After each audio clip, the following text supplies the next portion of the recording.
की वर वाढायचे, पण ते उष्णतेनं तो मालच इतका पातळ झाला, शेवटी काय ते ऐकाना जे निघाला तो थेट बासुंदीत पडला. आता मला सांगा, असलं कीर्तन ऐकल्यावर काय आमच्यात बदल होणार आहे? हा बदल होईल? नाही होईल. आयुष्य जाते पळ पळ तुझला कैशरी कळे, 2 दिवसाची तुझी तनुया जाईल वाया. कारण मी एवढं तळमळून कधी बी कीर्तनात सांगत असतो, याचं कारण आहे. काय कारण आहे? एक तर महाराज, आउट हात का मानव दे अल्लाह ने तुझे दिया, आउट हात का मानव दे अल्लाह ने तुझे दिया.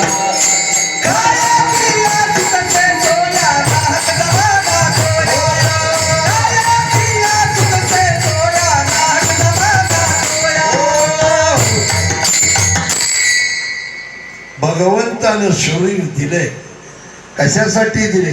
दिले इंद्रिय हात पाय कान डोळे मुख बोला या वचन.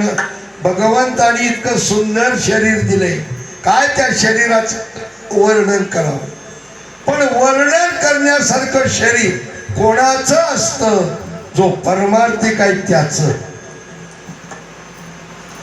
त्याचं बरं का शरीर चांगलं आहे, पवित्र असतं.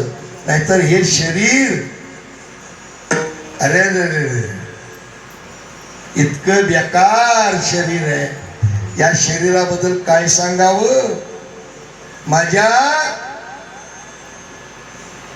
कोणी सांगितलं होतं? हा, मदालसेनं सांगितलंय बर का. हे पुरी झोपू बाय, झोपली बघ. मला राग येतो झोपू घेऊन, मला झोप घे, आणि मी झोपलो की तुमचा भात भाजी तसंच राहील. झोपू नको. त्या मदालसेनं बाळाला सांगितलं, बाळा काय रे सांगू तुला, हा तुला दिलेला शरीर आहे ना, हा ध्येय आहे ना, हा ध्येय कसा आहे माहितीये तुला? कसा ध्येय दिसतोय असं नाही, हे मेकअपने भारी दिसतोय. आज कसा आहे? आदेवला शिवन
अभंग पाठ नसतात चालेल,